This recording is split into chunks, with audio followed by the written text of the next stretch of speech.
start our panel discussion. The question is the euro, yes, but under what conditions? This is the only panel discussion for which we have only male speakers. We search far and wide for female economists, but there are very few of them.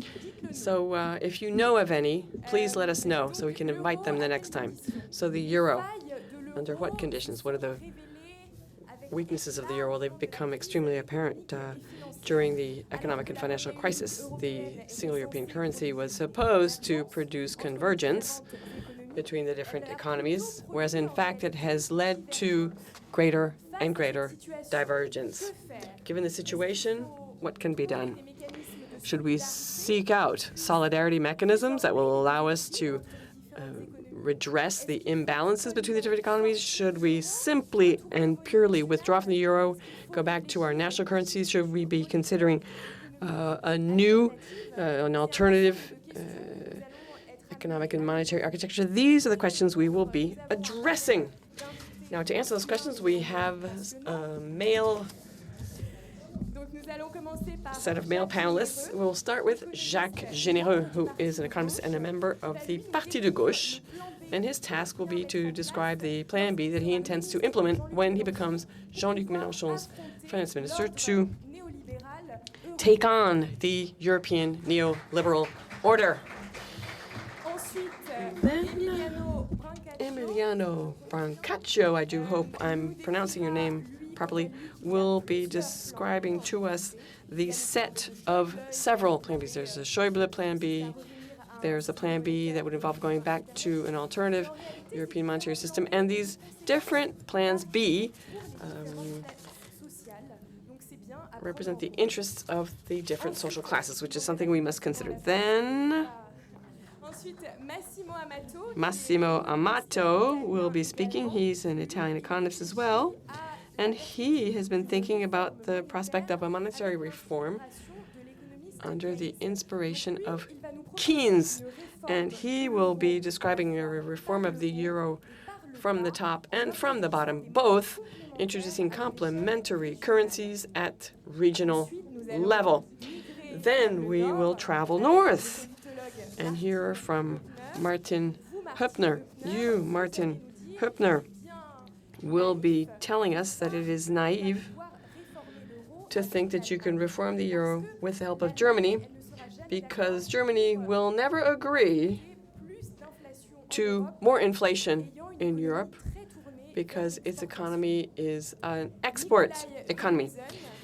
Nikolaj Villumsen is a Danish MP, member of the Green-Red Alliance, and you will be telling us that the single European currency, the euro, is a neoliberal enterprise, and that explains why Denmark has refused to participate, because you want to preserve the Scandinavian model of social protection.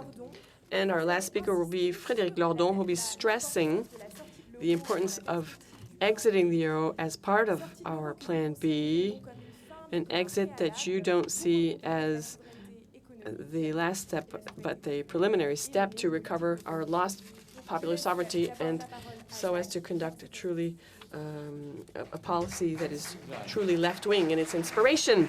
Thank you very kindly for that introduction, Jeanne. I do apologize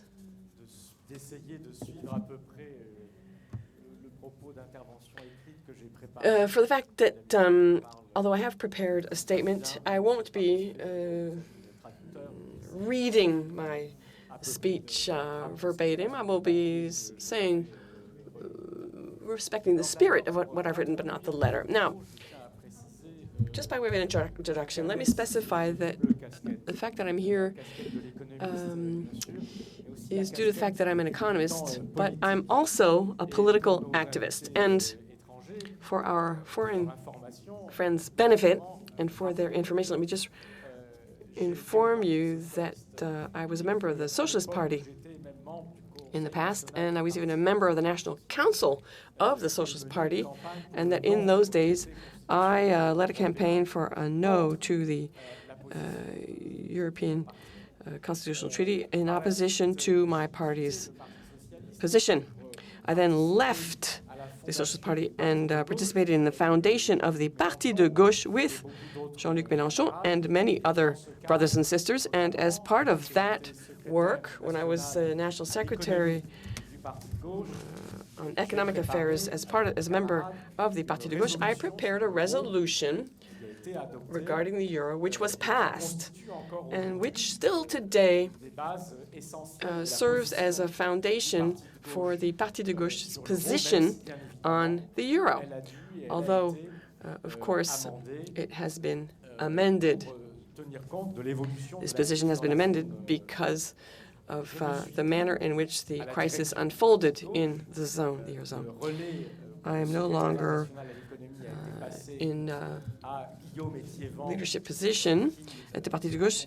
Mr. Kévan is now playing the role I used to play. He's far more brilliant and far more effective than I ever was.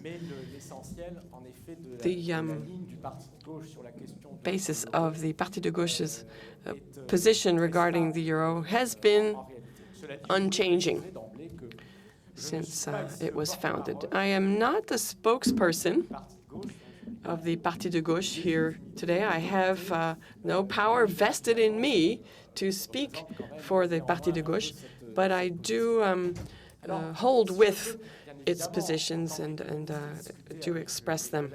Now, as an economist, I talked about the manner in which the European monetary system needed to be recast, and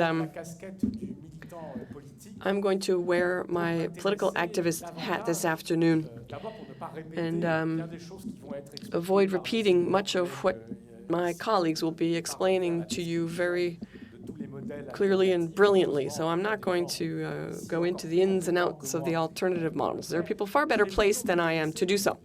What I will do, though, is look closely at the method, the political method. As has been said in the introduction, I will be speaking as a potential minister. Should Mr. Mélenchon be elected to the presidency, then how would his financial minister speak? What would he say about the current economic and monetary policies in effect in Europe? Now, to explain the position in a few words, make a diagnosis, I'll tell you what our goals are, and then I'll talk about the method. When it comes to the diagnosis, it's been made. I don't need to go back through all of the very good reasons for which we think that the current system is unsustainable and condemned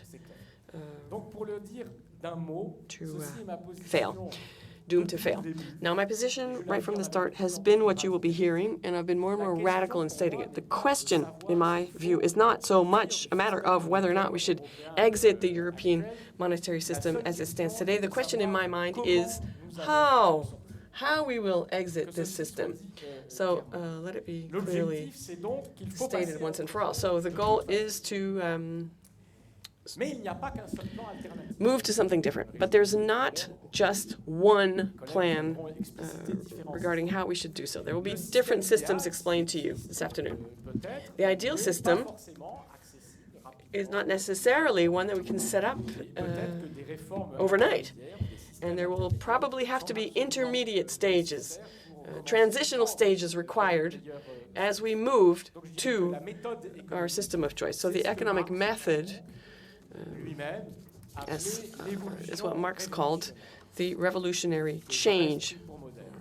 The revolutionary change, in Marx's words. The possibility of implementing reforms that are gradual, that don't overnight implement the ideal system, but that in a progressive manner take us to a situation or a system which is a radical change, radical departure from the previous system. And if we were in power, we would approach our European partners with suggestions or proposals that would be a break with the past, and we would inform our partners, and we would negotiate, of course, and we would inform our partners that France, and this would be definitive and irreversible, we would inform them that France, in no event, will continue to apply the rules of the current system, even if that requires that we exit the Eurozone.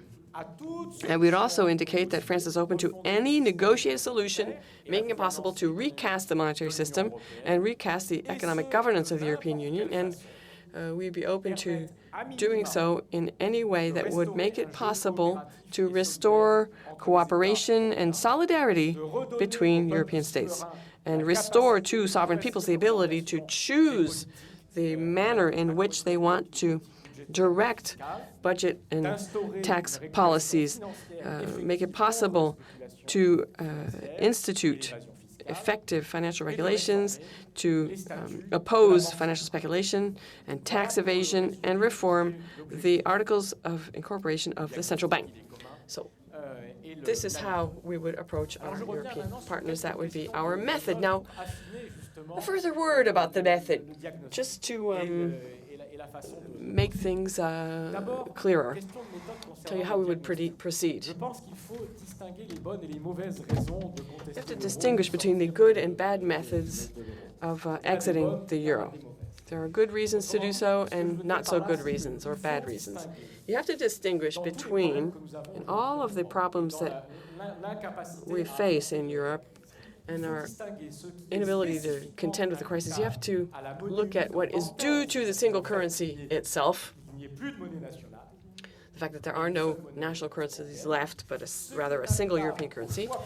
So there are things due to that, and then there are things due to the choices made, the policy choices by national governments, and then there are other institutional schemes and systems at European level that have preceded the implementation of the single currency. Central bank, the interbank regulation system, the budget stability pact, the free movement of capital, non-coordination of macroeconomic policies, free trade, and so on. A whole host of other phenomena, tax transfers between states. So the absence of the national currency, the existence of the euro as our currency, is not the only explanation. It's a monetary system. There is a currency called euro rather than Deutschmark, franc, lira, or kroner, is not in itself the cause of austerity, these successive financial crises, and the over-indebtedness. No, all these problems pre-existed the euro, and they will continue to exist after the euro, even after we've implemented a common currency, which to me is pretty close to the ideal system, providing we make the right changes to our government policies and providing we change the institutional schemes that form the framework to our economic systems. So the question is not a matter of imagining that simply moving away from the euro will overnight solve all of our difficulties. No, far from it. It will solve some problems, but not the most important problems, because the biggest problem, or biggest problems, don't come from the fact that we don't have national currencies. They're due to the fact that our institutional schemes are what they are. Now, the choice of a plan B. I won't spend too much time on this because the other panelists will say much more than I would like to. It's a matter of choosing from a whole set of plan Bs, a whole set of alternative solutions. But you have to put yourself in the shoes of the policymaker and remember that there is a fundamental constraint, which is the political feasibility, the specific and historical political feasibility, concrete feasibility. It's not a matter of defining an ideal model, a pseudo model, just for the economics books. Of course not. That we're good at, but that will not solve our problems. We're going from the political reality, the immediate reality of European states, and try to see what reforms are achievable. And in that spirit, you can prioritize your options. So, A, number one, should we save the European Union?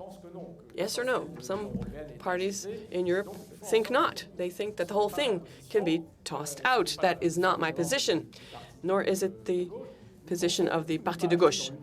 We believe that there are some things that must be retained in the European Union, and that if possible, the European Union should be saved. Now, that being said, there are other questions which must be attended to regarding the monetary system. Can the euro be saved as it is, with or without making some adjustments and making some policy changes to make it bearable? That would be Plan A. That's my only difference of opinion with my party regarding the terminology. That's what I call the Plan A. But most people think of as Plan A is the status quo. To me, Plan A is saving the euro pretty much the way it is today and making a few minor adjustments, which technically would be possible and would be sustainable over the short term. This would only be possible, though, if there were a change in the policies of the government and public policy. If a certain number of countries decide to turn away from austerity and sustain economic activity, that might make the euro savable for the short term. But in fact, this will not happen, and I don't think it's desirable. But it can never be done unless at least one breaks with the system and forces the other country's hands and makes it mandatory to enter into the discussion. So that's not desirable, and it's not going to happen. Can we improve the single currency system? Can we add to it, do what's necessary to set up an optimal currency zone and make the single currency viable? I call that Plan A prime, because it's utopian. It's something that, it's a fairy tale. It's just something that people say because they want to preserve the status quo. It's technically and materially impossible within a reasonable time to obtain and achieve all the necessary conditions for an optimum monetary zone in Europe. Were it only from the standpoint of the mobility of workers. If you look at budgetary federalism, which is required, that means you have to have a federal state, and as we're democratic countries, that would require a democratic federal state, and that would require European people who, in their vast majority, would be prepared to leave it to the majority to make decisions about taxes and budget allocations. Well, there is no such thing as the European people, so budget federalism, and we know what it looks like through the TSCG. It's only possible in Europe if we have a federal dictatorship established. So neither desirable nor feasible. So let me move forward. We can't take this project of the ideal single currency to its logical conclusion. Can we bolster European currency integration through a common currency? This is what I call the genuine Plan B. Now, it's technically feasible, as will be explained to you this afternoon. This is the best of all systems. It's at least the least bad. The degree of political cooperation required in order to move towards that common currency project is at least as important as the one that would be required to perfect the single currency system of today. In other words, for the short and medium term, it's a bit of a utopia on the political front. I think there will be difficult to find a political consensus to move towards. The speaker's microphone has really gone way down. I don't know what's wrong, says the interpreter. This is a utopia.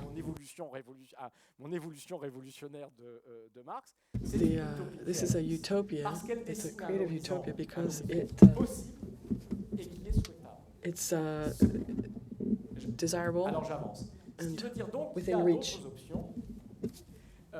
There are other options. There's a Plan B2, which would involve reforming the current system, consolidating it, and reforming it with a view to moving towards a common currency through gradual reforms that would prepare a degree of cooperation necessary in Europe in order to achieve this. That would be what I call Plan B, and it will be difficult. Now, if none of this is possible, so that was B1, B2, and B3 respectively, then if none of the previous plans work, then there's B3. It would be the strategic fallback plan. Well, we would just revert to the previous situation. Some countries would exit the euro. This would be the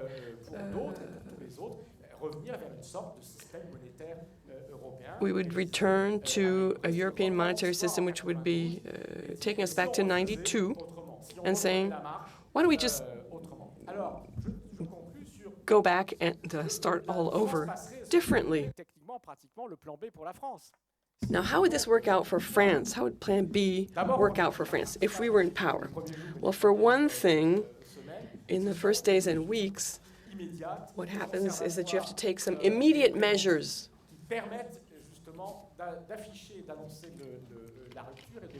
you announce your plan to break with the current situation, and you prepare your partners, because clearly there will be discussions required when we change the system, because in the end the system will no longer exist because France will no longer agree to it.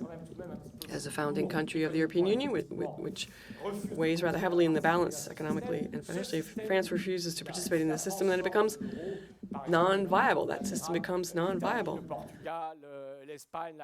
Italy, Portugal, Spain, Greece, if they can't stay in the euro either, then everything will fall apart. So France can decide to use its power and say, at the end of the process, the system will have changed. The only option that we have is to decide how we're going to change it. Through negotiation, altogether, or in a disorganized fashion. In the spirit of conflict and break. So we have to work to contend with and oppose tax evasion and all the other ills. We can resort to the central bank to obtain financing for the central bank. We can undertake legal action against the European Central Bank, against all of its illegal actions. We can unilaterally cancel the Greek public debt, which is still held by some French institutions. So those would be the immediate preventive measures, controlled movement of capital. What would we negotiate? We would negotiate everything in a hierarchical fashion. The preference of France is to move towards a common currency, And if we can't, then we will take it in steps, in degrees, to avoid austerity policies, reform the central bank in Europe. And if that is not possible, if all these options are rejected, and if you want to punish France because it's acting unilaterally in terms of financial regulations in the European Central Bank, well, then you can simply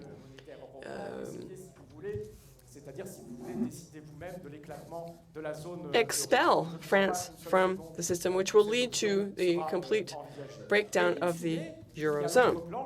And then there's another plan. This is my last statement. If this cannot be done with everyone, then France will suggest to all the partner countries interested in working with France, will propose that we set up a reformed system of the common currency with a smaller number of members. One last word. This can only succeed. It's doomed to succeed, particularly as far as France is concerned.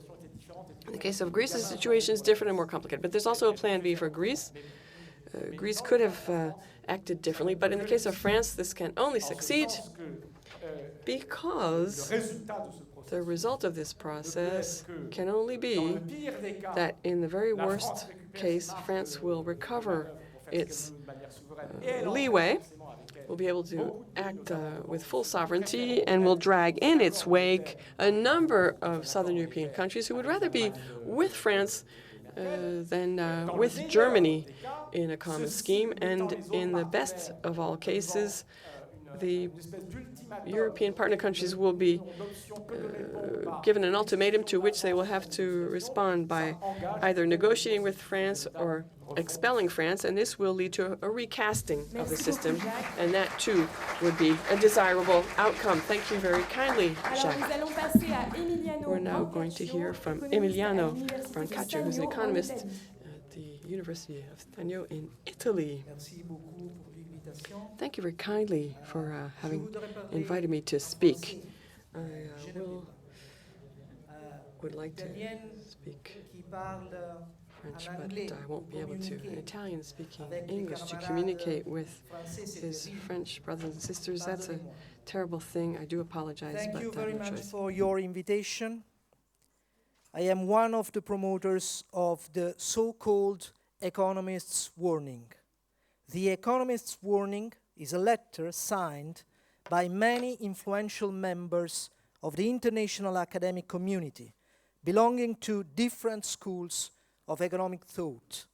Danny Roderick, Jamie Galbraith, Wendy Carlin, and many others. The letter was published on 23rd September 2013 in the Financial Times.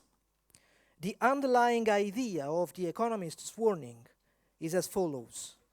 The continuation of austerity and deflationary policies in the European Monetary Union will increase the imbalances between creditor and debtor countries. It will provoke a consequent intensification of capital centralization from southern to northern Europe, and then it will fuel further banking crisis. As a result of this process, the fate of the euro will be sealed. The European Monetary Union, at least as we know it, will tend to deflagrate, and the political decision makers will be left with nothing other than a crucial choice of alternative ways out of the euro. Each of them would have different effects on the different social classes involved. These were the conclusions of our warning more than 2 years ago. We have scientific reasons to think that the basic theses of the Economist's warning are still valid and may prove right in the future. If we accept these theses, then two logical conclusions must be drawn. First, a plan B for Europe will become necessary sooner or later for objective reasons. To have a plan B will not be a minoritarian political option. It will become a historical necessity. Second, there is not only one type of a plan B. The history of past currency crises shows that the options for exit from a monetary regime are various and very different from one another, and that each has different implications for the different social groups involved. Consider, for example, the plan B suggested by the German Minister of Finance Wolfgang Schäuble for Greece. For now, Schäuble's Grexit option is the only plan B explicitly cited in the official documents of the Eurogroup. Schäuble's proposal can be described as the perfect plan B for creditors. The reason is simple. Redenomination of the debt is what really scares the creditors. Schäuble's plan would have allowed Greece to abandon the euro, but was designed to prevent the risk of Greece redenominate its debt into devalued drachmas. Schäuble knew that if Greece had abandoned the euro, it would have found itself with an excess of imports over exports to be covered with fresh money. Schäuble therefore offered the Greek government financial support and maybe even a debt restructuring in order to cover the external deficit of Greece. However, Schäuble specified that this support would be offered only on condition that Greek debt remained in euros and was not redenominated in devalued drachmas after exit. Schäuble's plan B, in some ways, echoes the crucial concept of the leopard, a famous Italian novel. Everything is to be changed, even the currency, in order to keep everything the same as regards the balance of power between creditors and debtors and among social classes. This kind of plan B would have been catastrophic. The worst of keeping the euro combined with the worst of abandoning it. We must say it clearly. Given the current balance of powers in Europe, and given the enormous delay of left-wing forces on this issue, in the case of precipitation of the Eurozone, Schäuble's proposal may be the only plan B on the table of future negotiation, not only for Greece, but also for other countries. Fortunately, there are other solutions too.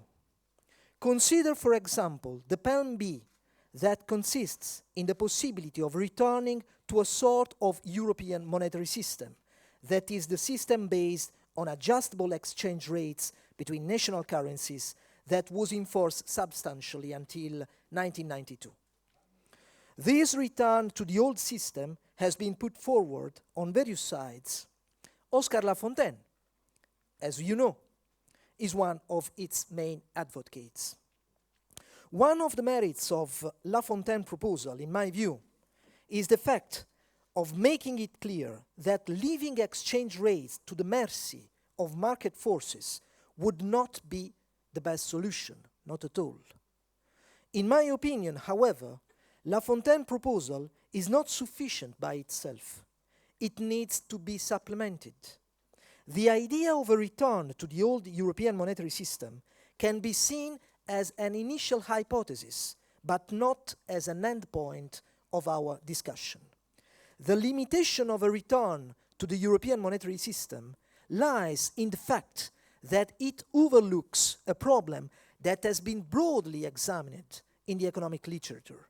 In a nutshell, this problem refers to the difficulty that any country has in securing margins of autonomy for national economic policies in conditions of perfect international mobility of capital and even goods. For example, in a situation of perfect mobility of capital, a country that tends to build up current account deficits cannot pursue economic policies aimed at increasing employment. The fact that exchange rates were adjustable in the European monetary system was not sufficient to solve this problem. The economic policies of countries with a tendency to accumulate an external deficit were strongly influenced by the economic policies of Germany, the leading country which tended to accumulate an external surplus. Today, for example, a return to the European monetary system as such would not be sufficient to solve the enormous imbalances fueled by relative wage deflation in Germany, where between 1999 and 2013 monetary wages grew just half compared to the Eurozone average, just half. This is why I think that Lafontaine's proposal to discuss a return to the European monetary system is welcomed. But in order to make this proposal consistent, it is necessary to counter the hegemony of the countries which create deflation in order to accumulate external surpluses. Economists know that there is just one solution for this problem. Some sort of sanctions must be imposed on countries that use relative deflation to increase their external surplus. Well, in a Plan A perspective of reforming the European Union treaties, monetary sanctions similar to those currently imposed on countries with excessive government deficits could be considered. The problem is that a Plan B does not appear very realistic, at least in this historical period. Then, in a more realistic Plan B perspective, in which the treaties are not revised and the Eurozone tends to deflagrate, what sort of sanctions should be imposed on countries which adopt deflationary policies to increase their external surplus? Well, there is only one logical answer, only one. It must be possible to introduce limits on international mobility of capitals and perhaps even goods when necessary, to and from such countries. Please note that this kind of solution has authoritative points of reference, even in the articles of agreement of the International Monetary Fund. Don't forget that. I call this proposal European Monetary Balanced Agreement, but the name is not really important. What really matters is that the solution of capital controls against deflationary pressures can be applied immediately and independently by an individual country, just as it can be extended to joint agreements between countries. This is one of the reasons to consider such a solution politically realistic. In my opinion, the solution of capital controls against deflationary policies also represents a way to curb the wave of today's neo-fascisms. On this point, let me give you a clear example.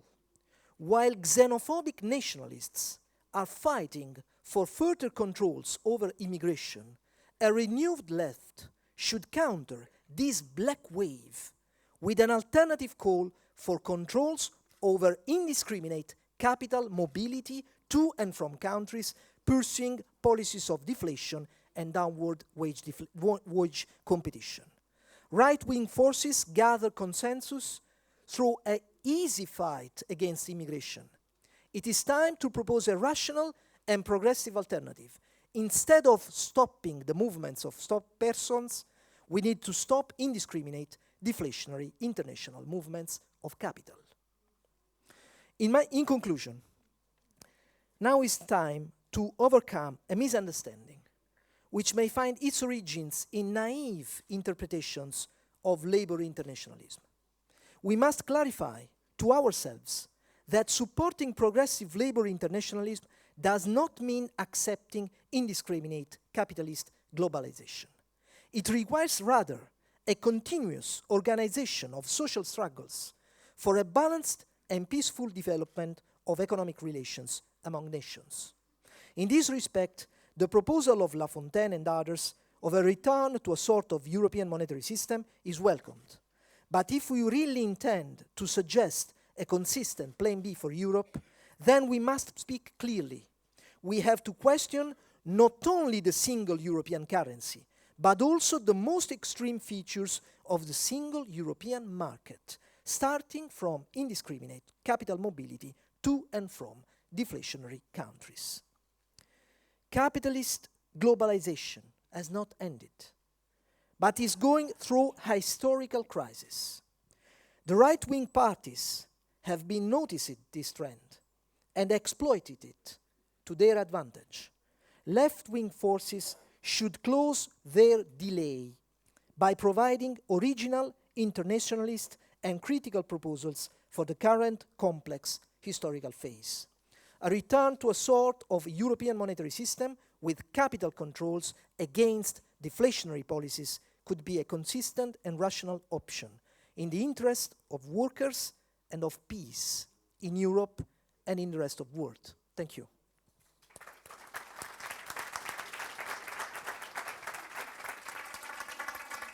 Merci beaucoup, Emiliano Brancaccio. Thank you, Emiliano Brancaccio. We'll now move on to Massimo, Professor of Economics in Milano. Thank you for inviting me. Just one semantic note that's not in the text that I also handed out to the interpreters. In the text I'll be reading out to you, Plan A, the A plan, doesn't mean what it refers to is the reform of the euro. But everything I say in my speech is in light of the monetary reform in the sense in which Keynes views this possibility, the possibility of a new relationship with currencies and a fundamental change in the monetary architecture, leading to a change in the nature of currency. I consider that Europe is facing a deadlock, is in a predicament. The euro as a single currency is pushing towards the dissolution of Europe as an economic zone and as a democratic political space. Furthermore, a disorderly dissolution of the euro would make it very difficult to arrive at a reconciliation for a place of cooperation. In other words, we need to be very careful and not let it fall apart in a way, because otherwise we'll find ourselves in a situation of conflict, not necessarily competition. If I were to summarize, the current situation makes it always more likely for a disorderly exit from the euro, and at the same time less practicable. It makes an orderly exit more difficult. And therefore, here's the situation. What can we do today to overcome this situation with this single currency without losing the advantages of the euro as a common currency? Now, monetary plurality is something that we should consider precisely because the shift from a single currency to a common currency, if it were feasible, I don't know how, but that would reduce the risk of the disappearance of the European Union and the euro, and the risk that maintaining at all costs the euro will become increasingly anti-democratical and anti-economic. And I stress anti-economical as well, because Europe tends to suicide itself from an economic standpoint as well. You should not believe in the banking elites. I'm thinking of Mario Draghi yesterday, who said that everything is fine, that they have the bazooka, always ready to reload it. And behind quantity, because it's not just a bazooka, it's a rain dance. It's like a rain dance. In other words, you're thinking of Mickey Mouse and how to increase water and liquidity in the economic system without knowing how to turn the situation around. In light of this hypothesis of reforms, we have the ideological rigidity of the European elites in financial matters. Furthermore, not the absence, but the disorganization of alternative propositions. There are propositions, as we have seen. A lot of them deserve our attention, but very often they're not based on principles that are clearly stated. The problem for drawing up an B and an A plan that are economically and politically feasible, in other words, where we can win a wide consensus, is all about not only what should be done, but how it should be done. The answer to both questions depends on the principles you start with. So what should you do? First of all, you should work on transforming the euro from a single currency into a common currency before the euro crisis becomes irreversible. Secondly, we must work so that the instruments to prevent the euro crisis may be transformed easily into an instrument for managing the euro crisis. In other words, it's all about working on an A plan which incorporates already some parts of a B plan, so that the B plan that is credible can reinforce the credibility of the A plan. If you don't have a real B plan, things will continue as usual. But how? The two plans must be based on the same principle, different from the anti-democratic principle and economically inefficient in which the euro was built, and on which attempts have been made to find a solution to the European crisis. If the financial crisis that led to austerity and the dictates of creditors unilaterally leading to an imbalance with wage deflation, there's a need for a symmetry via monetary circulation. This is the economic and financial logics presented by Keynes to Bretton Woods, and which are indispensable for the European Union of Payments. The clearing union provided for a unit of account, a different currency from the one we have today, a common currency enabling three things: recording debts and imbalances, also multilateral clearing of debts and claims, and thirdly, the introduction of symmetrical stimuli to reduce the position of imbalance. Assets and liabilities. Creditors should take part in building and recovering liquidity.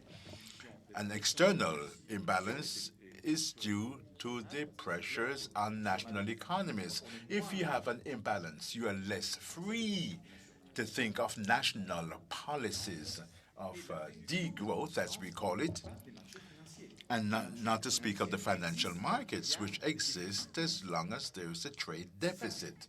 This is what you need to finance at international level. If there's no trade deficit, there's no need for the speculative movement of capital. Direct investments as well, but we'll see later on. The reduced pressure increases the degree of freedom for internal economic policies and their ability to cater to national priorities expressed democratically without reducing the level of openness of member countries. I started about the start of the 90s when we had the ECU. It was like a real European currency, not like in the Renaissance period. That was a coin for balance. It was a fader. We could have had an ECU as a common currency and keep national currencies. So the introduction of the euro, we failed on that opportunity. The Margaret Thatcher tried. She didn't understand. The Höpner report and Jacques Delors didn't understand either. They missed out on that opportunity. If for the mentions given before it is set aside the possibility of reintroducing national currencies, for the time being, we must once again ask ourselves, can we open up? What can you do in the current situation to overcome the difficulties facing the euro? The answer is, it's all about sticking to the principle of symmetry and to imagine the conditions of possibilities for its implementation, starting from top and bottom at the same time. We must work top-down on the euro to reform it, starting with available instruments, and to activate a bottom-up movement that can introduce currencies pegged to the euro, but with a limited territorial circulation, less than national, regional, leading to the implementation of clearing houses, a bit like Keynes' clearing unions, or the European Union of Payments, that at European and at local level. How much time do I have left? A few minutes. Okay, so I need to go quickly because I'm just halfway in my speech. So let's do it quickly.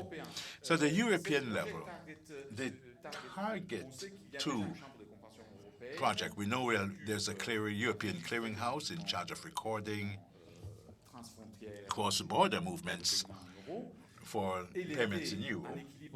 It had reached a balance until 2007, since 2010. No, I'm sorry, up to 2010 rather, because it recorded only the movement of capitals.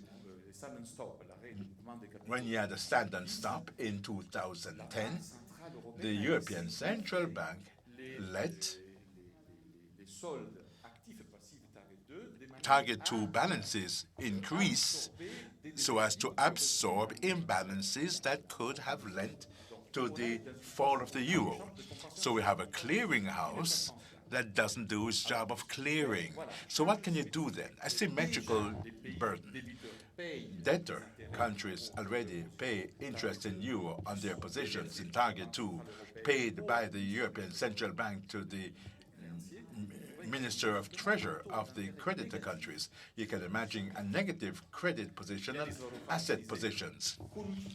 Some have said that this interest can be used to create funds for humanitarian support in Europe. We can imagine that if charges are imposed on negative positions or on assets, you would double the amounts, and the amount could be used for a fund to invest contracyclically in the Eurozone, but via direct investments. We could even imagine that Target 2 could be supplemented by Target 3, a clearing house that would finance commercial movements, leaving up to Target 2 purely speculative movements. If we can imagine that, we can even imagine the European Central Bank could propose different finance to banks when they ask for money for financial speculation or to finance trade transactions. At local level, that's what I'm the most interested in. I think I only have 2 minutes left, so I'll use it for that. Clearing is a principle that can be set up at local level, let's say at regional level, with circuits including companies, employees, solidarity-based or bodies. So with units of accounts linked to the euro with a one-to-one equivalence. Spontaneous experiences have been carried out. We have Sardex in Sardinia, in Italy, Veer in Switzerland since 80 years.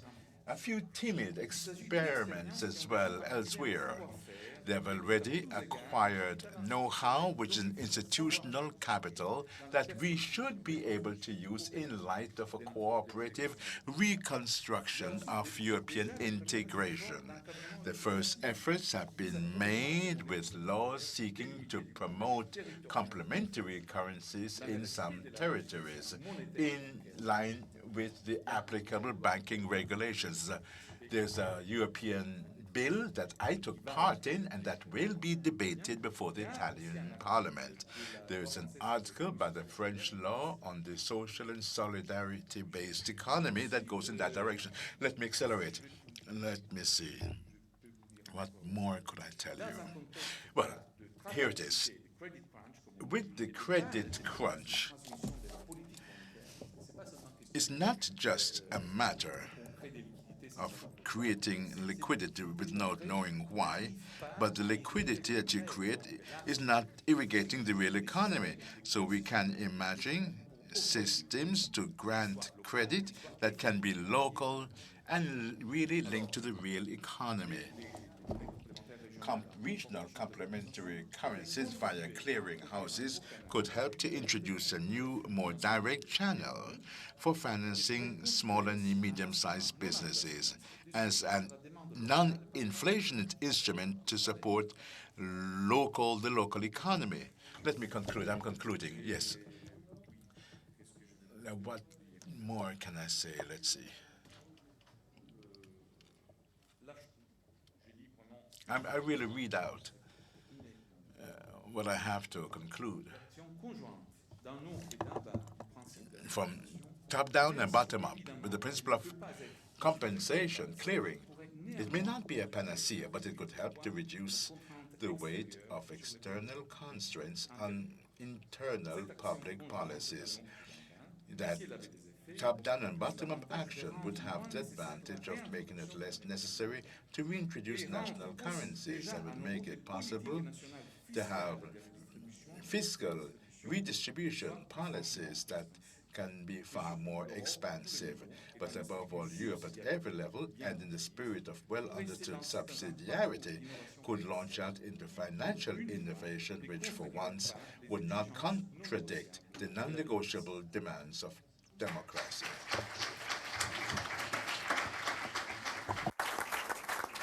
Merci beaucoup. Oui, Thank you so much. Well, we do have to go quickly because we're running out of time. Let me just point out that a lot of the texts of the participants at this roundtable will be available at eu.planb.eu if you want more details. So you'll now be listening to Martin Höpner, a politologist at the Max Planck Institute in Poland. Dear friends, dear colleagues, can we clean up the euro crisis inside the euro without dismantling it? In order to answer that question, let me first make sure that we understand what the challenge is.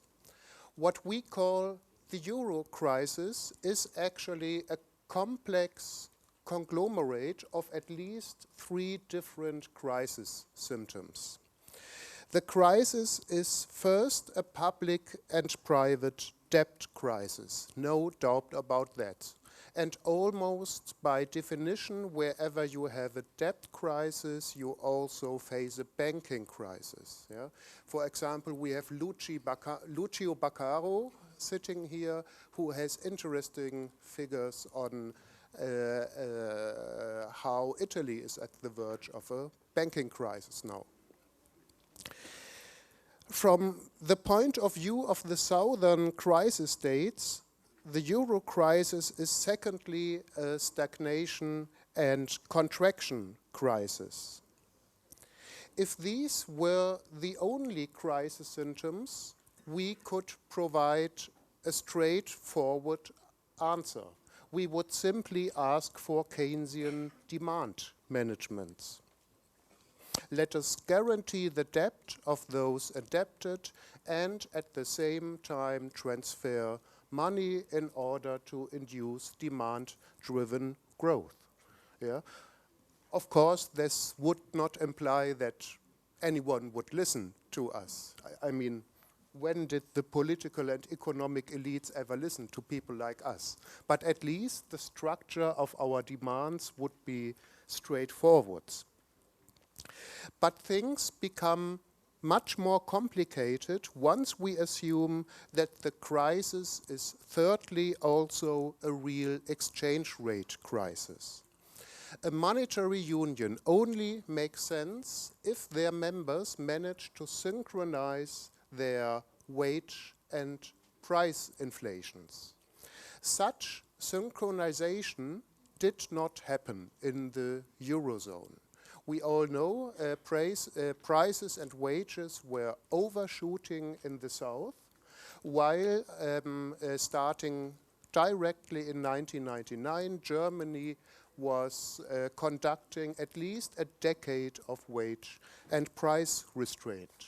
As a result, today, Portugal and Spain have devaluation needs of about 30%, France and Italy of about 10 to 20% relative to the rest of the Eurozone, and Germany an additional revaluation need of about 20%. The challenge is therefore to realign price levels and to stimulate growth in the South at the same time. And this challenge has a contradictive structure. The economy is unlikely to grow if prices have to fall, and prices are unlikely to fall once we induce demand-driven growth. So the challenge is, well, challenging. Of course, this does not imply that the Eurozone couldn't do better than it does now. Please consider the following scenario. The North could relieve the South from at least a part of the deflationary pressure by inflating on its parts. Of course, this would imply that German wages would have to overshoot to a significant amount for a significant amount of time. Let us imagine a transnational wage coordination pact in which we negotiate the respective adjustment pressures. Let us imagine that the finance ministers join in and offer reasonable fiscal transfers. And let us also imagine a European Central Bank that intervenes in order to level state bond prices for at least the time of the respective pacts. This could, in my view, in principle, be a middle-term crisis treatment strategy, no euro member would have to leave the euro, and the capital market participants could be convinced that the European South will, after the respective period, find itself under conditions in which their firms can discover new comparative advantages. However, the probability that all this will happen is virtually zero. And I don't think that the ECB is the main problem here. I think that the problem is Germany's over-export orientation. Who believes that the German social partners, IG Metall, mainly IG Metall and Gesamtmetall, would ever agree to intentionally inflate in order to shrink the German export sector back to a normal size?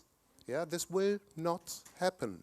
The logic is rather the other way around. Once the German export sector shrinks, the German social partners exercise wage restraints. Also, whoever thinks that such a thing is possible has not understood how the German wage bargaining regime works. Even among core employees in manufacturing, where trade unions are still relatively strong, a two-level system has emerged in which works councils at the firm level are always prepared to trade wage increases against job security. And this implies that with respect to the need to realign price levels, Germany leaves its partners alone in the Eurozone.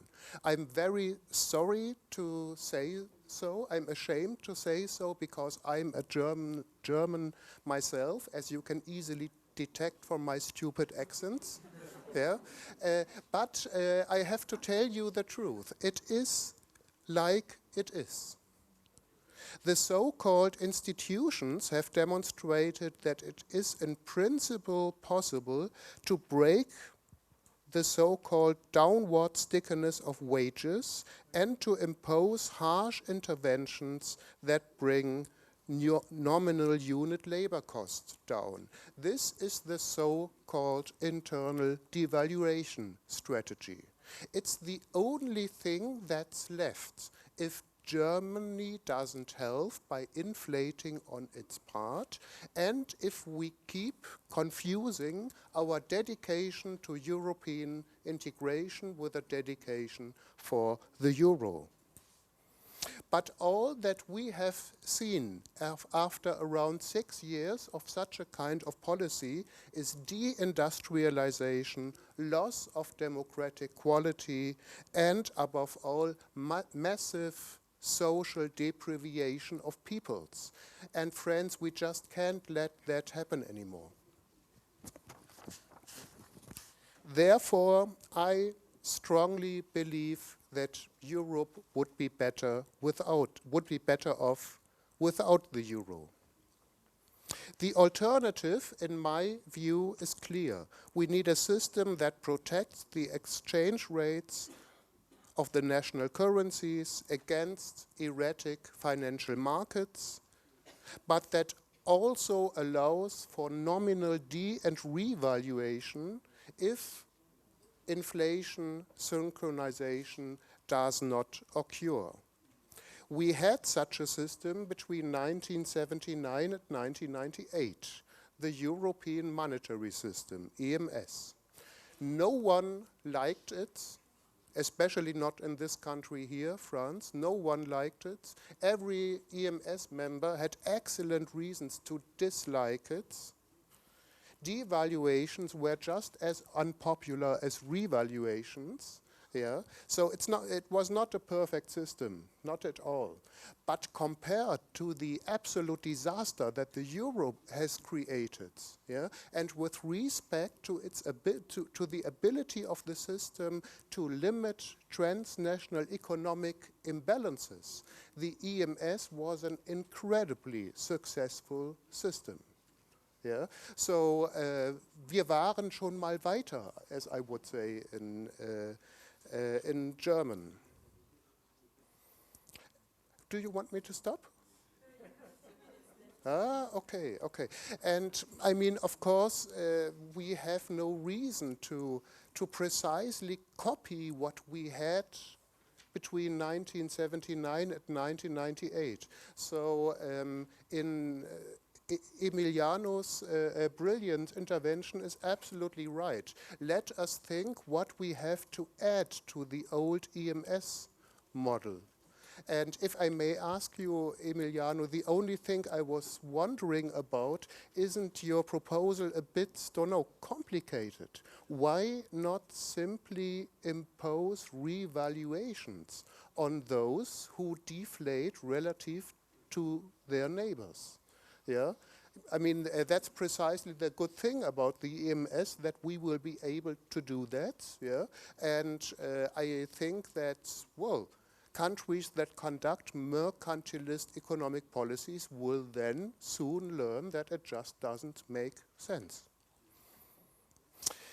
Yeah, I conclude, dear friends, dear colleagues, when we created the euro, it all sounded so plausible, yeah? And as a young man, as a young student in Heidelberg in Germany, I was enthusiastic about the euro because I simply perceived it as a progress in European integration. And now I have understood that I was completely wrong. Today, I think we have to be honest to ourselves and to understand that those who created the euro made a huge historical mistake. And the challenge for our generation now will be to correct it. Thank you so much.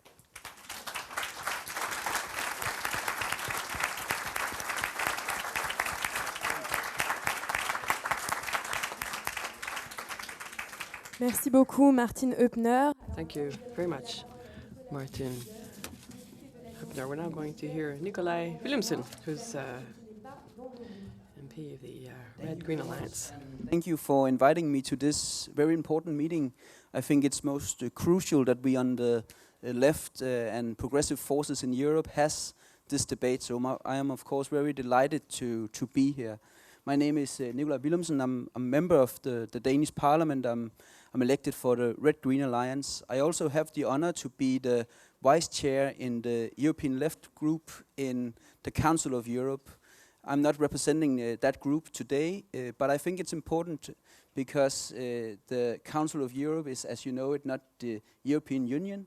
It is a European democratic institution that has existed much longer than the European Union. It consists of all European countries from Iceland to Turkey and Azerbaijan, from Russia to Portugal. And it is based not on neoliberal treaties, but it's based on human rights. It's based on the European Human Rights Convention. And that has actually meant a huge difference between what the European Union has done and the euro has done in this crisis compared to what the Council of Europe has done. Several times over and over again, the Parliamentary Assembly, the Human Rights Commissioner of the Council of Europe has criticized the EU austerity policies for violating human rights, for violating social rights, for violating democratic rights. I think that is an actually important point in the way that we can create different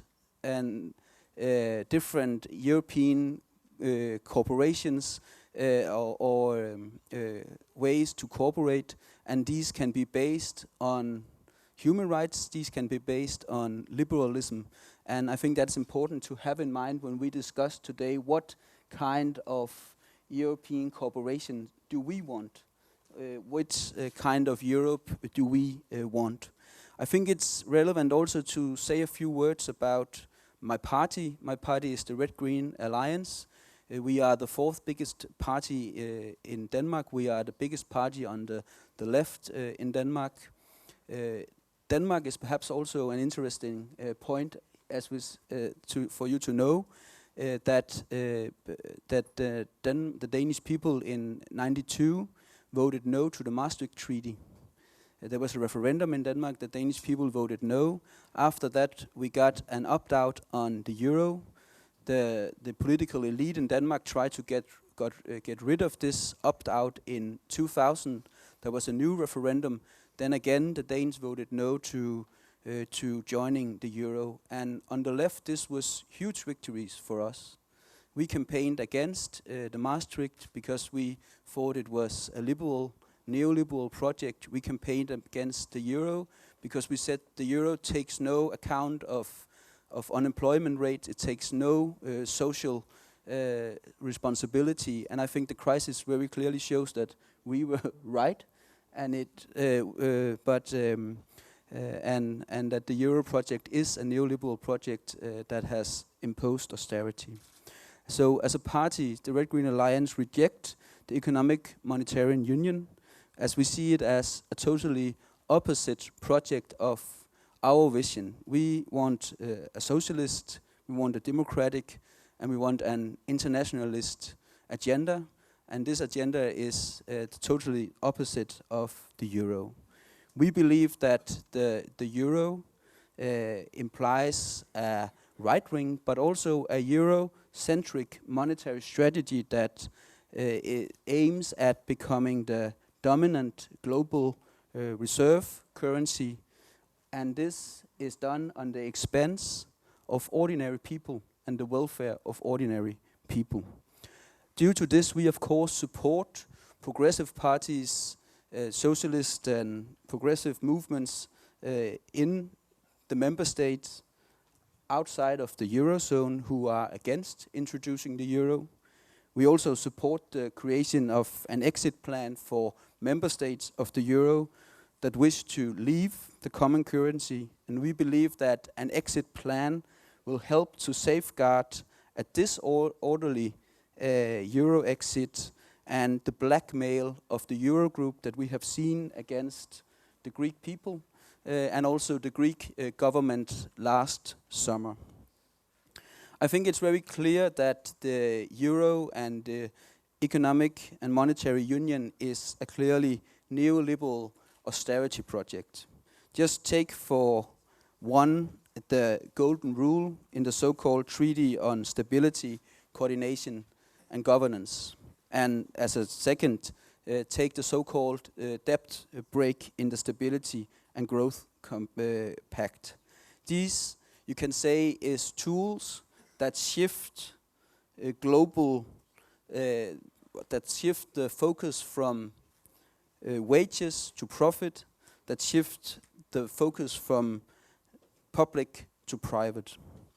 Instead of doing what is needed to have effective public investment, you can say that you have in these rules an enshrined neoliberal austerity that effectively prevents social and democratic economic activities. And this is, of course, especially a problem in the countries that are in need of public investment, that are in need of jobs and welfare. And this is, of course, structural weaker economies in crisis countries. You can indeed say that the EU's deficit and debt rules effectively redirects publicly owned revenues and resources to service foreign debt, which ultimately leads to private actors getting money, to banks getting money. The whole idea of the Nordic welfare model is to socialize wealth by providing welfare for all. Historically, Scandinavian countries have applied a relatively high tax on labor a relatively high tax on income, which has been mixed with a progressive taxation of the rich. This has redistributed wealth from the top to the bottom and thereby minimized the income gap. And it has financed the welfare system that provide high universal services for all. Historically, this has also meant that the bargaining power of the labor movement has been strong. In the Scandinavian countries, we have trade unions which still today enjoy some of the highest level of organization in labor in the world. Around 70 to 80% of the labor force is organized in trade unions. And I think it's very important for me to state that the Nordic welfare model is totally incompatible with a genuine economic monetary union. I don't know if you heard the statements from the 5 presidents in the report last year, 2015, on completing the EMU. A genuine economic union will have to be governed, they said, by a political, fiscal and social union. This completion of their project will probably take some years, but it is an anti-social, anti-labor policy, which we have seen, I think, quite clearly in the policies of the Troika, in the six-pack, in the two-pack, and in the country-specific recommendations in the European semester, that you can say clearly indicates what policy there is to come from such a genuine economic and monetary union. This is an anti-social austerity union that promotes privately funded social and health security, low levels of income, and further tax exceptions for the rich and the big companies. In short, whereas we in the Nordic model traditionally have provided welfare for all, a genuine economic monetary union will only provide welfare for those who can pay. During the economic crisis, it has become quite clear that a common currency for very different economies pose a very big problem. A common currency rate compounded by an economic governance policy has drastically limited the trade space for achieving economic recovery. Some economies would have been much better off with a lower exchange rate over a longer period of time instead of resorting to anti-labor internal devaluation that have led to the current deflation and depression of the economies. From an economic point of view, we in the Red Green Alliance believe that it is fundamentally absurd with a common currency for economies that are so diverse as those in the Eurozone. And I think it's quite clear that the differences are striking. An economic area that consists of debt-ridden economies in the periphery with very little or no real industry squeezed together with an export powerhouse like low-wage Germany, whose success actually depends on domination of other member states and their domestic markets. I think actually that advocates for the euro would agree to this, but they would come to a very, very different conclusion that I do. They would come to a conclusion that you need to complete fiscal integration as the only solution. As such, you can say that the problem, I think, in the debate in Europe right now is that the existence of the internal Eurozone imbalances is never really recognized.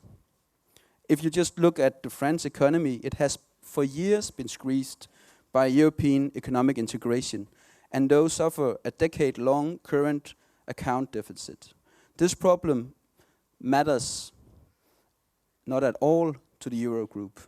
What matters for the Eurogroup is a global race for to be an economic center and to have a global current account balance between Europe and other exporting nations such as China and the US. Moreover, the problem is also that the Eurozone and the monetary policy has become a goal in itself.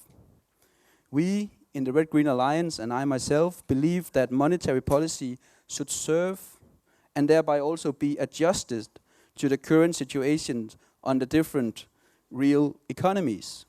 But the political elites in the Eurogroup, they have it backwards. Here, the real economy must serve an Euro-centric monetary wet dream of becoming a dominant global reserve currency, while at the same time remaining an export-led growth model which has pitted Europe against economic areas with much, much lower production and energy cost. As such, this monetary strategy is in itself enforcing internal devaluation on the expense of workers and ordinary people's welfare. I think that what we saw last summer was a test for the euro and as well for the European Union. And the problem was that the Greek no, the election of a left government showed that the euro failed. The euro failed this democratic test, and I think we cannot sit here and believe that the euro can be democratized. The blackmail of Greece clearly indicates that any euro reform will first and foremost seek to empower the institution with additional means to punish those people and those government who seeks to have a different economic policy, who seeks to, as an example, end austerity. And I think it's quite given that even if you gave the European Parliament or national parliament some more proper democratic oversight, it will not solve the fundamental problems with the euro, because the fundamental problem with the euro is that the euro implies neoliberal austerity. I think we should never accept the Troika, not even if the Troika becomes a quartet. The institutional involvement of the European Parliament would not change the fact that the Troika, or be it the quartet, is essentially a program for harsh neoliberal austerity. In order to safeguard ourselves against the Eurogroup blackmail, I think it's very, very important that progressive forces do what we do today, meet and discuss a plan B, because we need a plan B. And this, I think, could first and foremost consist of a demand to have a fund that can safeguard an orderly exit from the euro for those member states who do not find it sustainable to continue being part of the eurozone. Especially, I think a good start could be that this fund could partly be financed by the European Stability Mechanism, the ESM, which is currently being used to bail out banks on the conditions of hard austerity that we have seen in Spain in 2012-2013.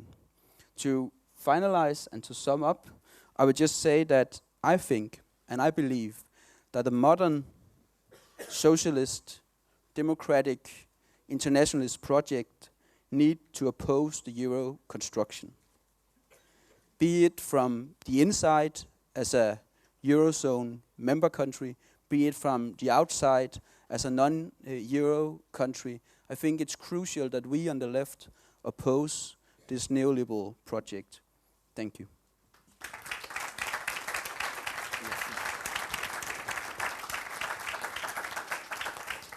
Merci beaucoup, Nikolaj. Thank you, Nikolaj. Frédéric Lordon now has the floor. He's a philosopher and economist. He's a researcher at the CNRS.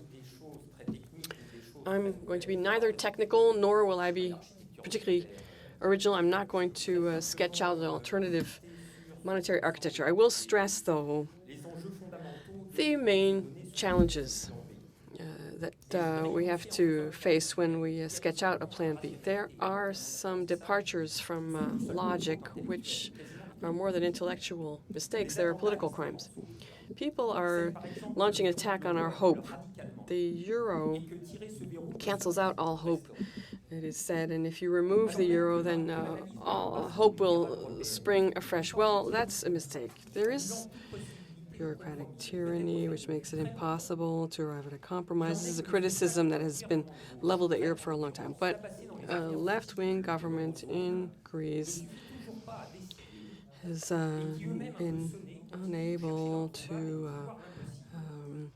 succeed in reaching its aims. The progressive euro, the evergreen topic that we're always seeking has been elusive. The Euro-liberalism and its final argument is refusing to relinquish the euro for the euro's sake. What are the consequences? Well, when you ask them why the euro, then these hardliners will say, well, because. Or if they try to find another justification, and they do, they rarely say more than, well, that's because we have to believe in it. The argument being that in Europe we want peace and harmony among peoples. Well, it is risky to try to wake these people up, these sleepwalkers up, because the fact is that the construction of Europe has been a terrible failure. There have never been more political tensions, and we're very close to the breaking point. The far right, the nationalist far right, is about to assume power, separatism, neighbor against neighbor, and so on. The construction of Europe has failed, and has failed according to its own criteria. This is because we've made an analytical error, but which one? Well, our mistake has been to completely overlook whether or not it is possible to create a political community. The Eurozone is anything but a political community. But it has never wished to be one. It's never wished to be a democratic political community. Can it become one? Well, that is a question. And that question, I think today, has got to be answered with a no, unfortunately. We've lost a tremendous amount of time, but we now have to recognize no, because contrary to what people think, the doctrine in the hands of the dominant class, liberalism, can be interpreted in different ways successfully. European neoliberalism can be very anti-democratic at times. Well, until recently, neoliberalism was the general trend in most of the member states. And then Syriza came along, then Podemos came along, then the Portuguese coalition came along, then the alternatives came along. They are tentative at the moment, particularly when it comes to the euro, but there does seem hope of change, and so it does seem that we may dare to hope again. But do you think things would change faster? How will they overcome the obstacle that is Germany? Can we still talk about Germany and France? We do have to discuss the situation of Germany and France, though, because there's nothing to prevent us from challenging the German model. The disaster is such, though, that there's a real risk, and we're afraid of missing the politically correct boat. There is intellectual panic on the left. It has become impossible to critically challenge Germany. There has been a real regression politically. The analysis is now that peoples have their own psychology, or that each nation has its own essential nature. This is a terrible step backwards. Do we need to give up on the idea that perhaps maybe Americans shouldn't bear arms, that maybe the French model of secularism needs perfecting? How are these collective modes of thought arrived at? We are methodologically individualistic now. The danger today is that it's very difficult to have a serious discussion about Germany. It's hard to analyze the German position seriously with our German friends. This discussion has got to be held, and it's got to revolve around the following issues. Number one, all the member states caught up in neoliberalism have validated all of the ideological principles of the Eurozone, and they are co-responsible. This has got to be stated and discussed. Number two, this unanimous support must not prevent us from realizing that Germany has been following its own particular path, inherited from its own history. And the third issue is that we have set up replacement identities for ourselves, and Germany's relationship to currency is unique in Europe. It's of a different nature and very different from ordinary political ideology. The fourth issue is that the adoption of its institutional model in Germany and the enshrinement of budget texts have been the necessary prerequisite for Germany's entry into the Eurozone. So the anti-democratic nature of the Euro was enshrined along with those principles. The challenges of economic policy are not subject to discussion by ordinary parliamentarians. Number five, just like any political party, the belief in German monetary policy will pass too. And just like any belief, it is not unanimously held by Germans.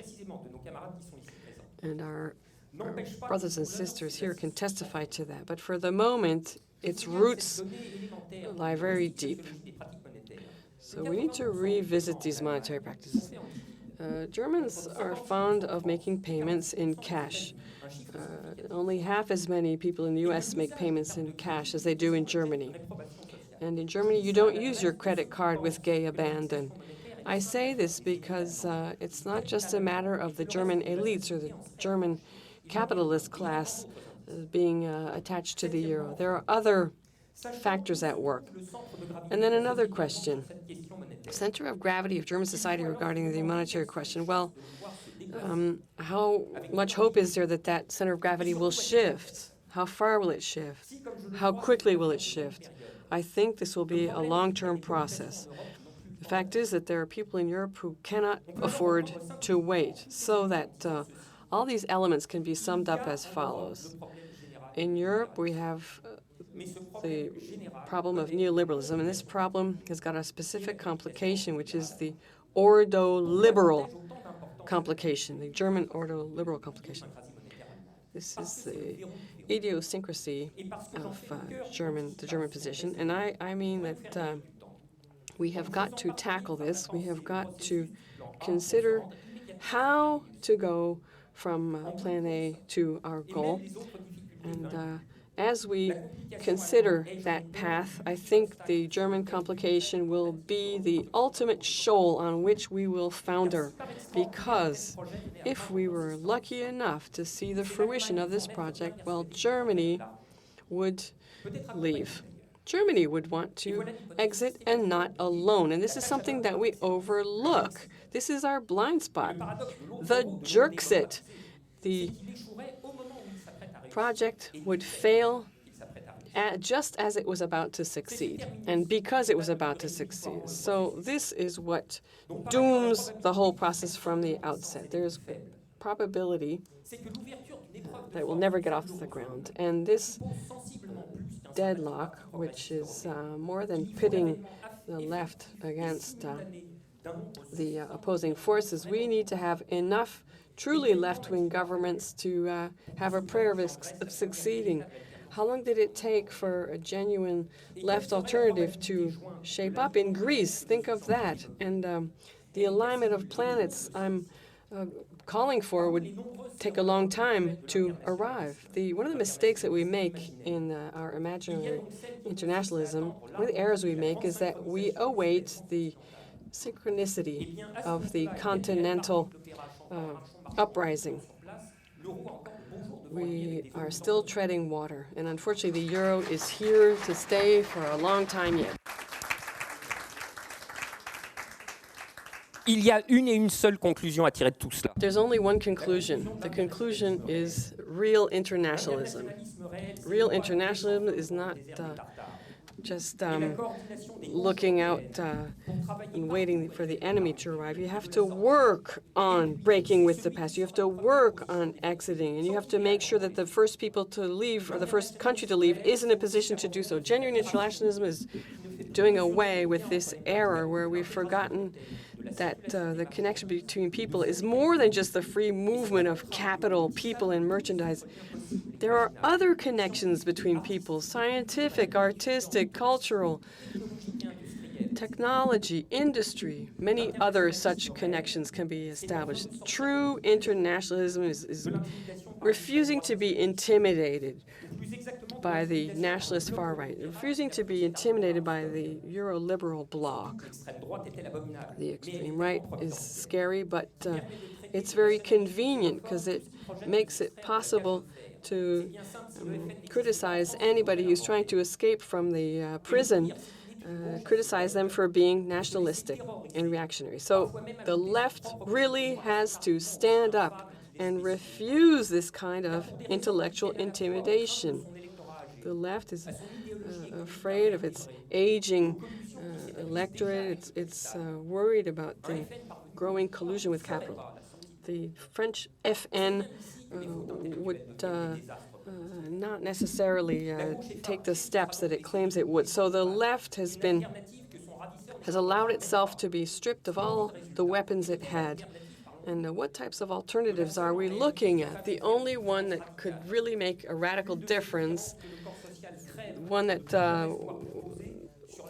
we have almost lost hope of ever seeing, because it seems like any way you look, all you see is the right wing. So we've starved ourselves. The voters have been starved of any hope, and they've become very receptive to demagoguery and lies, and have fallen prey to these convincing lies. Qui pourrait porter une différence. Now, the difference in terms of exiting the euro, democracy, brand new. The difference in terms of real internationalism. If they set themselves free of all the imaginary things that are banned and the consequences of the euro, the B plan is the historical differentiator. We are the only possible ones to be able to restore democracy, provided that your ideas are clear. When you look at Tsipras and all the defeats and all the humiliations, unfortunately, a clear idea as to why we need to move, why fight. If we don't want to have to fix things, the B plan must try to do the maximum, which is the minimum, the objective being full democracy. Full democracy, deconstitutionalizing all mechanisms linked to economic policies and bringing them back to ordinary politics. But this is what is radically impossible. A democratized euro is something that's totally unreal.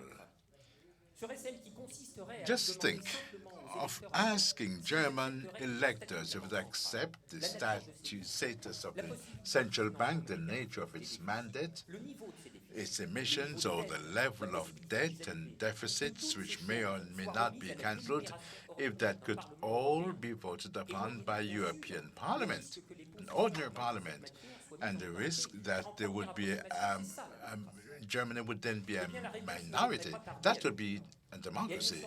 Then the answer would come, not what Euro Democrats or European MPs would expect. Let me add that this is one of the paradoxal aberrations of the power of intimidation of the euro, with representatives of the radical left wing and others standing together around the same illusions. The B plan would consist in targeting only total democracy, doing everything we can to obtain some debt recoveries, leaving, of course, the rest of the anti-democratic structure. If we wish to do like Tsipras and others like him and postpone as far as possible the contradictions, no longer having austerity and staying with the euro, having euro and democracy, that's not possible because this is contradictory. Worse yet, no possible compromise. But if you'd like to move forward, we'll have to heal ourselves as a left wing in terms of inconsequences, understanding the consequences. Do we really want democracy? In that case, we can stay with the euro. The fundamental principles of politics are there. We have never saved anything at the price of democracy. Before waging war, you need to know why you're waging war. Apart from tea lovers, why pick up cherry tales? It's up to the left wing to see if they want to make a good tea or to finally come back to real politics. Thank you.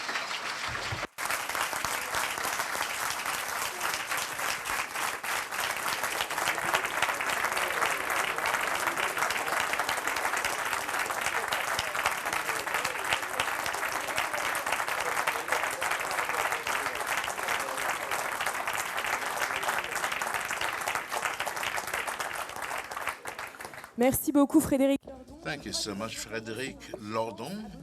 I think that a rich and dense presentation that was tough for the interpreters. I think we can congratulate them warmly. Thank you, say the interpreters.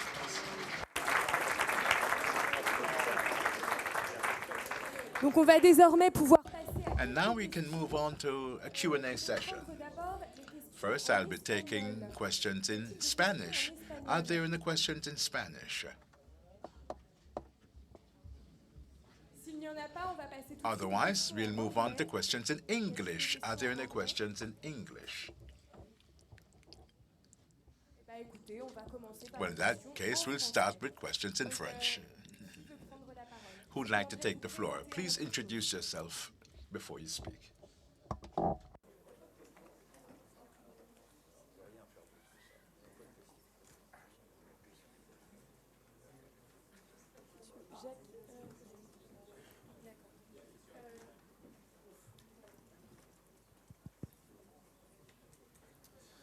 Bonjour. Hello, I'm Gérard Fouché, a specialist on currencies. I have a question for Frédéric Lordon. You spoke of 86% for cash purchases in Germany, 80%, and over 50% in France. I'd just like to ask you, how did you calculate that figure?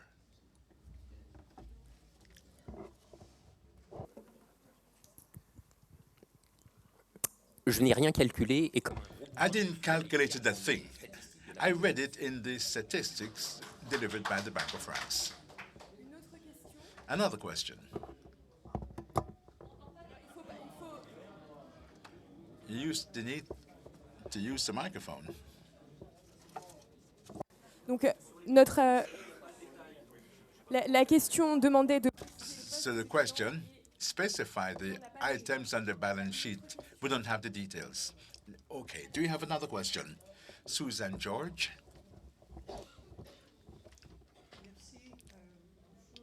Hello. I'm Susan George. I'm not an economist.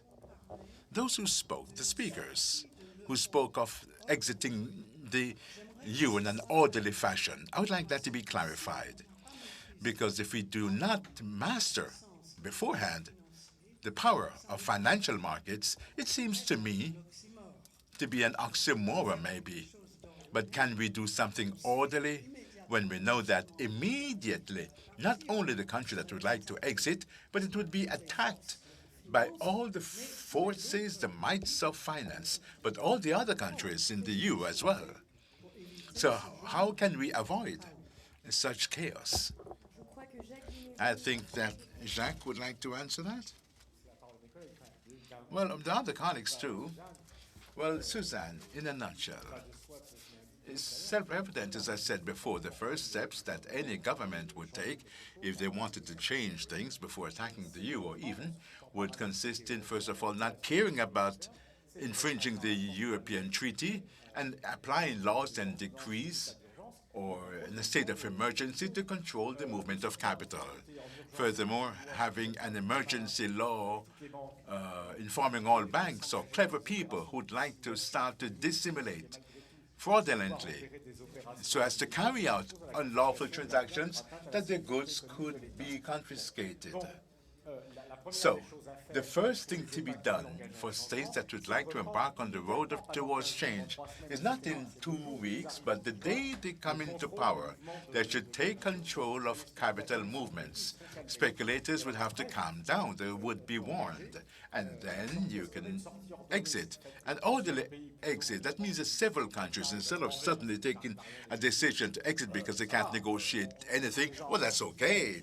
We have already had to deal with this system for 15 years, and we can take a few more months to discuss with the countries who are sick and tired of it, to say, instead of exiting alone, let's exit several of us, to once again set up a form of monetary cooperation that will be different. And I agree here with Frédéric Lordon. If it seems that obviously very quickly we will not all get there because there will be one country that will say no anyway. Thank you, Nikolaj. Thank you very much. I also talked about an orderly exit, and I think it's a quite relevant thing for us to demand. You can say now we have a situation where there's a blackmail of, we saw it with Greece, and this is of course democratic, totally unacceptable. But it's also a threat economically to the whole Europe. If you have an chaotic exit, it can create crisis in other countries. So I think it's a very reasonable demand that there should be a possibility for countries who decide to leave the euro, that they can do this in an orderly way. Of course, I'm aware that this is not something that we easily can achieve, but I think it can pressure the current forces of power in the way that it makes clear that what they want is the possibility to do blackmails, and they want this possibility even though it can harm the whole economy of Europe, that it can harm ordinary people, just because they want to enforce policies that people do not accept and do not want. I think, just if I can add, I think it's actually quite relevant to see what can be done solving crisis outside of the Eurozone, solving crisis if you're not an EU member. Iceland is an interesting example in this. Iceland had a huge financial crisis. They had a debt that was 1,000% of their GDP. They were hit extremely hard. They had a revolution where the left for the first time gained a majority in parliament, the Social Democrats with the left. And what they did was they imposed capital controls. So the rich could not take money out of the countries. And what they also did was that they didn't pay out the banks. They didn't use the sovereign to pay out private debt. And on top of this, they actually introduced a tax on the wealthy and lower taxes for the least wealthy, for the poor. They also decided that you could not throw people out of their houses even though they went bankrupt. So they did this for 1 year, and then they made it 1 more year. So it's quite strikingly that you can have an example of a way to handle the crisis that is based on solidarity, but that is much, much more effective than the neoliberal austerity line within the euro. And I think that's something all of us should mark, because it shows that what we're talking about is not just something ridiculous, utopian thing. What we saw in Iceland is that a social way out of the crisis is actually an effective way out of the crisis. Merci. Alors, on va prendre une dernière série de questions. Thank you. Let me now take a second round of questions, short questions, please, and then we'll give the floor back to the speakers once again. Eric. I'm from the Parti de Gauche. Just one question. I think it's Massimo, right? I heard Massimo speaking about the need to speak about the B plan, but you also need to have a credible A plan, which is not the current situation. The first proposals, therefore, which consist in drawing the majority with you, and once they fail, you move on to the B plan with a unilateral disruption. I believe I haven't heard in the unilateral measures applied in what Jacques said, anything said about protectionists based on solidarity. On these matters, I believe that this is really central when it comes to issues as regards free trade. We'll take several questions straight away. There's someone in the back, a lady, maybe, to alternate?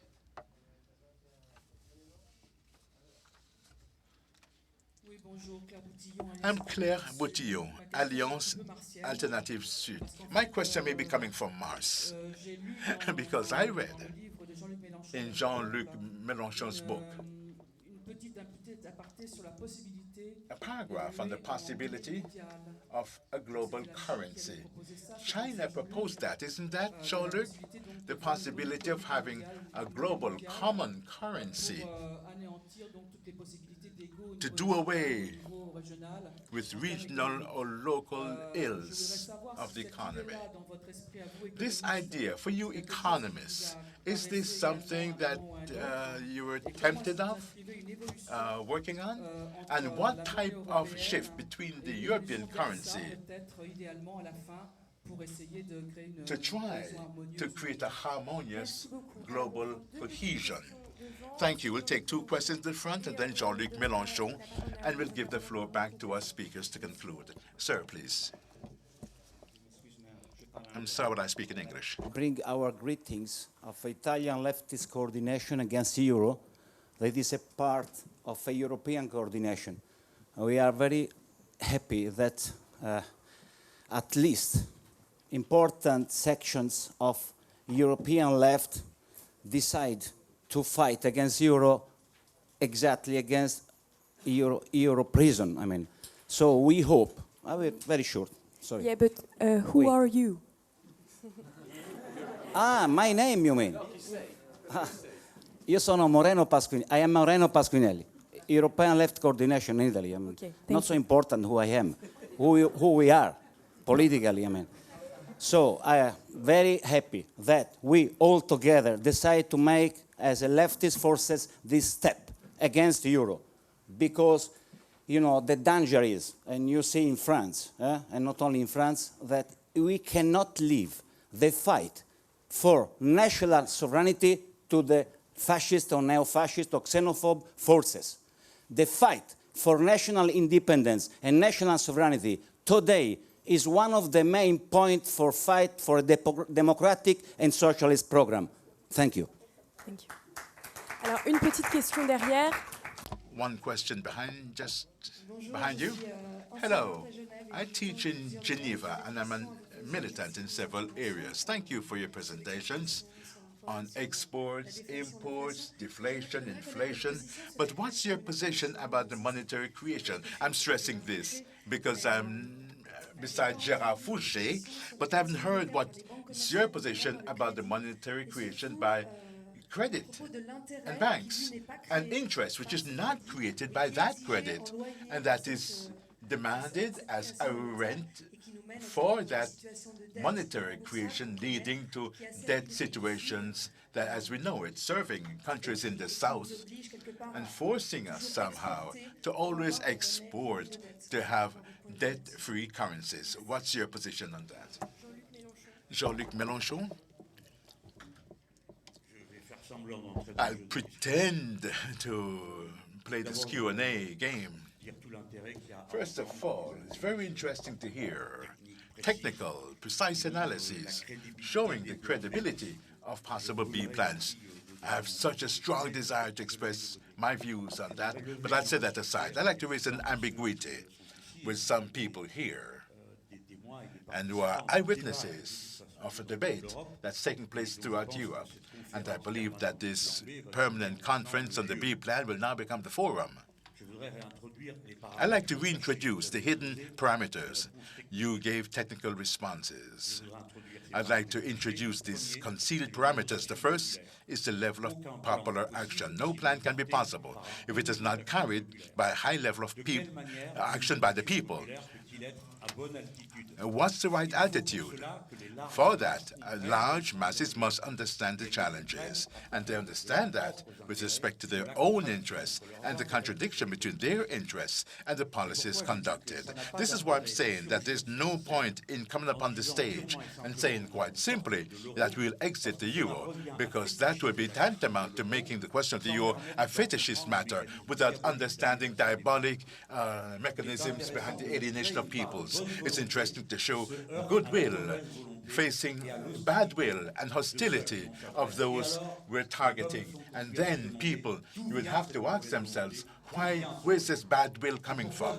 Where's this refusal coming from? This is why we often speak about the A plan, which doesn't mean that we have any illusions about it. But the second hidden parameter, after the level of intervention by the people, the next parameter is preparing political leaders. History is made by people, human beings, not by machines, nor by mechanical implementation of theories. It's a human being who sits in front of others to negotiate. And if inside they have no practice of negotiations, no faith in the rapport de force, no self-confidence, no wish to turn towards the people, then he is lost. And you end up like a little boy after having talked for 18 hours negotiating with 18 people who want to cut your throat, a bit like Tsipras. I would have left after 1 hour with a smile on my lips, and I've said, I'm sorry. I would like to pay. I would love to pay, but I can't. So I'm going. I'm leaving. Or find me another solution. And the moment I left that room, would have heard a huge noise. Bam! 40 billion to be paid by the French. Bam! 60 billion to be paid by the Germans. It's the European financial stability mechanism that have run into the streets, even to catch me and bring me back to the discussion table and give me a part of what I was asking for. The political determination of decision makers is not one criteria beside the others. This is the main criterion. And the way for them to be strong is to be supported by the people, in other words, to be able to consult them constantly. I thought that what Tsipras was trying to do when he organized the referendum. I think that he gave himself a weapon of massive conviction, saying that my people doesn't want this, so I won't sign. Thirdly, in what Frédéric Lordon said, we have the fourth parameter that the left wing doesn't want to hear because it is prisoner of an abstract internationalism. And I fully agree with what Frédéric Lordon said. It's an abstraction preventing themselves by refusing to say that the rapport de force goes through nations. This is a prevention for an obstacle for us in France. That's would be my main argument as the President of the Republic. We owe 10 billion to the rest of the earth. 75% of that being foreign money. No one can stand against someone who announced that he can't pay. No one can. We have 2 billion in debt. We're strong because we can decide not to pay the 2 billion. And people will be forced to discuss with us. That is based on the power of France. We're 18% of the European economy. So we have a strength, a force that we can put on the table. One last parameter of abstract internationalism. The problem is Germany. It's government. And as I said, when I said it, people said I hated Germany until, and despite the fact that my comrade Oscar Lafontaine said what I wrote in the book about Bismarck. Maybe you'll understand or believe Frédéric Lordon more than I. I'm saying this German government because it's the armed wing of capital in Europe. And it's all based on social categories that exist in flesh and in blood. The old retirees with capitalization-based retirement system. You can't change a thing if you consider that when you sit down before Mr. Schauble, you're talking to a rational and friendly guy who's ready to talk with you about a rational solution, because everything that was just described here shows the irrationality that's fundamental in this mechanism. For us, it's perfectly rational because it gives them the highest level of retirement by capitalization and pension funds. You know all of that. But if we do not accept the idea that the order liberalism and the German government's policy is a lock, we can do nothing intelligent. We need to do something else than be nice guys with Madame Merkel and Mr. Schauble. And we should not accept negotiation terms that are humiliating for a government that should first lower its eyes when it comes to some points. I'm thinking in particular of the debt resulting from the theft, pillaging Greece by the Nazi army. That they owed the Greeks that money. We shouldn't be treated as the Club Med of Europe, as Mr. Schauble said. The Club Med, France, the second power, Italy, the third power, Spain, the fourth economic power. In other words, all the competitors of German capital. And we shouldn't have to enter this game of competition between capitalists, establishing that type of hierarchy. That's not a question. I'm saying that in my eyes, these parameters are just as important because these are the parameters for the concrete implementation of an economic and political strategy.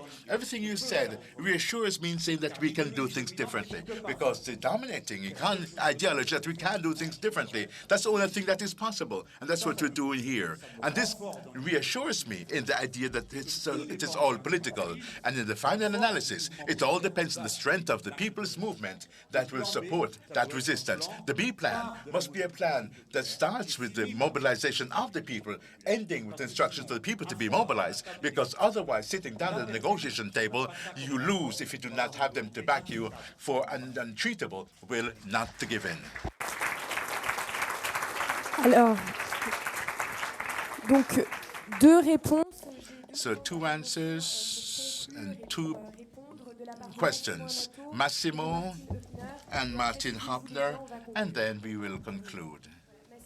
Massimo.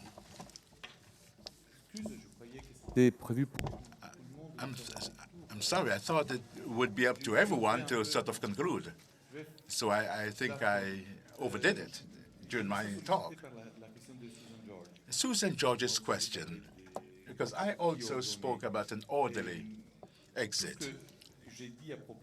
Everything I said about Keynes becomes more complicated because when Keynes proposed a world order in 1944, there was no capital movement. They didn't have a huge mass of imbalances created by finance on the hypothesis that if you let us work nice and easily for the world of, says the world of finance, no one would pay. That's the real Mephistophelic game of finance. No one would pay if it works. So that's the fundamental rationale of the subprime mortgages and the idea of the democratization of finance. You financiarize democracy, that's true, but the idea was the democratization of finance. In other words, no one will have to pay. So now, an orderly exit is linked to the fact that we're starting, and I'm stressing on it being bottom-up, locally for us to start to leave this blackmail of finance. We can do that. That is what I call the strength of local clearinghouse systems. If you have such a system, the participants in that circuit would no longer be totally dependent on the financial circuit for this fundamental issue in finance, namely credit. That's why I spoke about financial innovation as well, linked to complementary currencies. In general,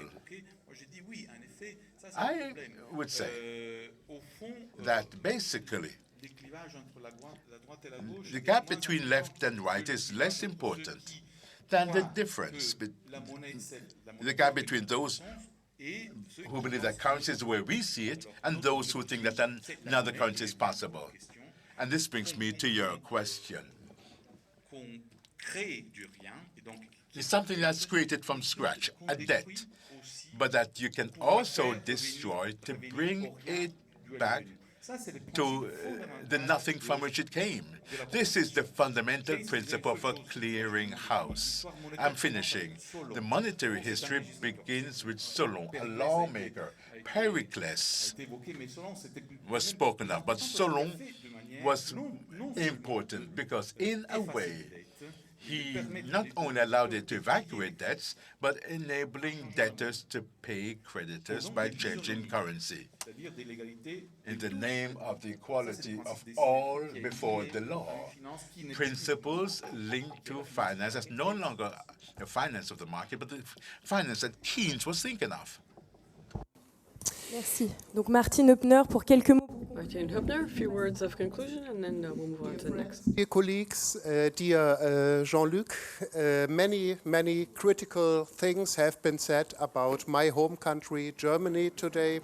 And so I feel I should, in the end, respond a bit. To be absolutely precise here, dear friends, yes, the Eurozone has a Germany problem.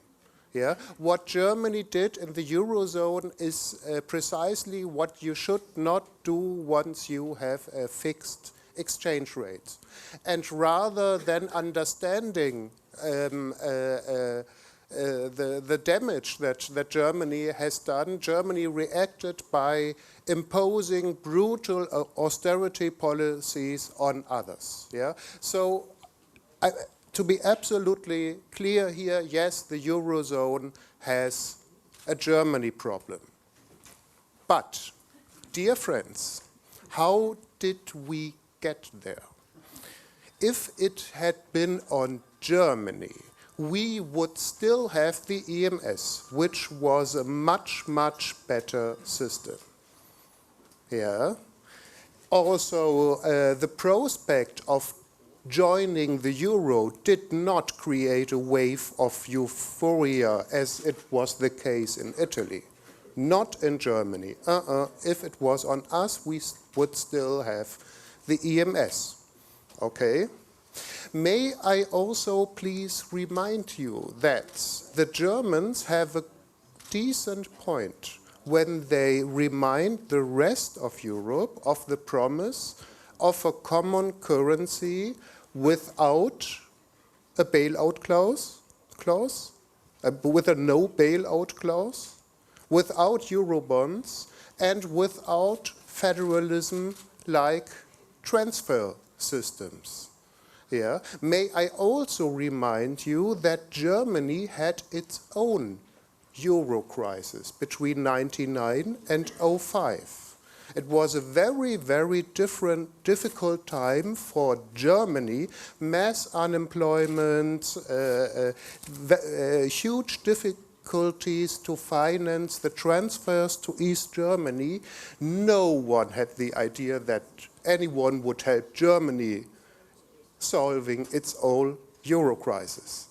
So what I'm trying to say, let us try to look at the structure of the imbalances in Europe without thinking too much about, well, national responsibilities. Yeah? It was a bad idea to put these very different production and redistribution regimes under one currency regime. We all did this mistake together, and now we as progressive forces have to solve it. Merci. Emiliano Brancaccio, juste un mot.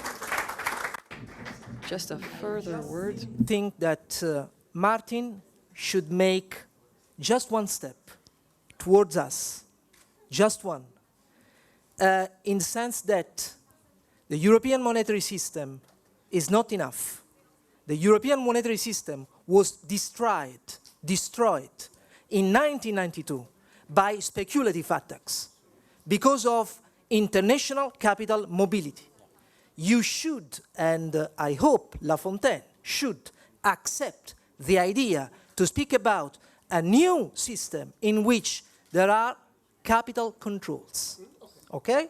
If you agree with this idea, I think that we have some chance. Okay? Merci. Merci à nos intervenants. Thank you all very kindly. D'être venus. Thank you all for joining us.